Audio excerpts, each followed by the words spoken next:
अस्सलामुअलैकुम। कहानी टाइम में नाज़रीन को खुशामदीद कहते हैं। कहानी सुनने से पहले हमारे चैनल को सब्सक्राइब करें और साथ लगे घंटी के बटन को भी दबा दें ताकि हर नई कहानी का आपको पता लग सके। शुक्रिया।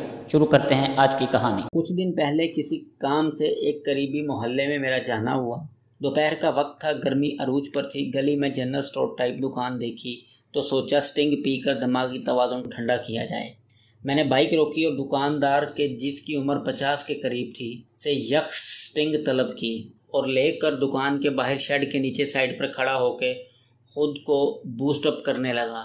इतने में एक प्यारी सी बच्ची, जो कि जिस्मानी खदोखाल से बलूगत की हदों को छू रही थी, मगर चेहरे की मासूमियत और अंदाज़ो व इतवार से मेरे अंदाजे के मुताबिक 10 साल से ज़ायद उम्र की ना थी, दुकान पर आई और बाज़ाहिर करख्त नज़र आने वाले दुकानदार से 1.5 लीटर कोक देने को कहा। साथ ही वो फ्रंट डेस्क पर पड़ी टॉफ़ियों, निमको, सलांटी वगैरह में से भी चीज़ें चुनने लगी। दुकानदार नहायत शफ़क़त और मोहब्बत का मुज़ाहरा करते हुए बच्चों को चीज़ों के रेट भी बताने लगा और बच्ची के साथ खुशगपियाँ भी करने लगा। क्योंकि मेरी अपनी कोई बहन नहीं तो मुझे इस तरह की मासूम बच्चियाँ बहुत प्यारी लगती हैं और हसरत होती है कि मेरी भी एक ऐसी बहन होती। लिहाजा मैं इसको नोटिस करने लगा। खैर, मैं दुकान के बाहर साइड पर इस एंगल से खड़ा था कि दुकानदार मुझे नहीं देख सकता था, जबकि दुकानदार और बच्ची मुझे साफ नज़र आ रहे थे। इसी असना में दुकानदार ने खुश गप्पियाँ करते करते बच्ची के गाल पर हाथ लगाया और फिर देखते ही देखते बच्ची के उभरते निस्वानी नकूश पर चुटकी काट ली। बच्ची इसकी इस हरकत पर होंठ भींचकर शर्माने लगी और टमाटर की तरह सुर्ख होकर सुकड़ने सिमटने लगी और जल्दी जल्दी चीज़ें लेकर भाग गई। मुमकिन है ऐसा पहली बार हुआ हो इसके साथ, या करीबी दुकान पर आने के बाइस ऐसा रोज़ होता हो इसके साथ, मगर मेरे मुशाहिदे के मुताबिक बच्ची का इसकी इस हरकत पर खफा ना होना और बस ना समझी में शर्माना साफ जाहिर कर रहा था कि दुकानदार मौसूफ पहले भी बच्ची को हरासा करता रहता होगा। बहरहाल मैं इस सूरत हाल पर कश्मकश में था कि क्या एक्शन लूँ, इसे लान तान करूं, लोगों को जमा करूं, मगर चूंकि मैं इस मोहल्ले में अजनबी था इसलिए खामोशी इख्तियार कर ली। मुबादा के मोहल्ले के इस शरीफ दुकानदार को बेकसूर समझकर लोग मुझे ही झूठे इल्ज़ाम में ना धर लें। मैंने चुभती निगाहों से इससे बोतल के पैसे अदा किए और वहाँ से रवाना हो गया। बस इस वाक़ये ने मुझे एक नई तहरीक दी। मुअशरती व अखलाकी मसाइल से वाबस्ता केसों की तो मैं खुद से तलाश में रहता हूँ। बस फिर क्या था, गर्मी और मसरूफियत की परवाह न करते हुए मैंने अगले 3 रोज़ में अपना महदूद सा शहर छान मारा।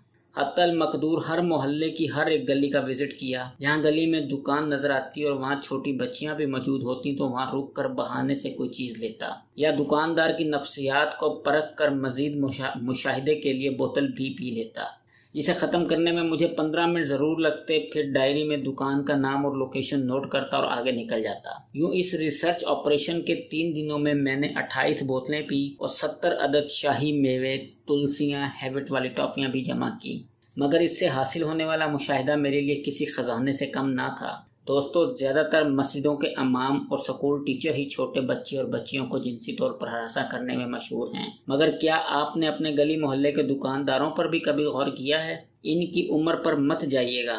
दुकान चलाने वाले नौजवान लड़कों से लेकर उम्र रसीदा बूढ़ों तक की हरकतों का जायज़ा लिया, मगर मैंने लिया 232 दुकानों के मुशाहिदे के बाद सिर्फ 78 दुकानदारों को मैंने छोटे बच्चे बच्चियों की हद तक ठीक पाया, जबकि बकिया 154 दुकानदारों की हरकतें छोटी बच्चियों के साथ ज़ूमाइनी और बेमकसद मजाक पर मुश्तमिल थी, जबकि इनके साथ हाथ का मजाक और इन्हें टच करना भी मामूल की बात। एक दुकानदार अगर एक बाप के सामने भी इसकी छोटी बच्ची के गाल पर हाथ फेरे तो बाप को बहुत अच्छा लगेगा कि शरीफ इंसान मेरी बच्ची से बहुत उनसियत रखता है, मगर मैं अपनी रिसर्च के मुताबिक इसके पीछे छुपी शैतानियत को परख सकता हूँ। इन दुकानदारों में कुछ हमारे अपने और कुछ गैर होते हैं। गैर तो एक तरफ, मगर ज़्यादातर अपने ही छोटे रिश्तेदार बच्चियों पर जिनसी निगाह रखते हैं। बच्चियां इनसे मानूस भी होती हैं और किसी को कुछ बताती भी नहीं। लिहाजा मैं अपनी रिसर्च को अपने शहर में किस तरह कानूनी कार्रवाइयों में इस्तेमाल करूंगा, ये एक अलग मामला है, मगर मेरा फ़र्ज़ था कि आपको भी इसमें शरीक करके बावर करा दूँ कि बाहैसियत वालिदैन आपको कैसे अपने बच्चों को महफूज रखना है। आप सब समझदार हैं, ऐसी बुराइयों की रोकथाम के तरीके भी आपको बखूबी पता हैं। बस अब अमल करने का वक्त आ गया है और अगर आंखें बंद रखी तो यकीन कीजिए हमें हमारी परियों जैसी बेटियों की लाशें कूड़े के ढेरों पर रोज़ मिलती रहेंगी।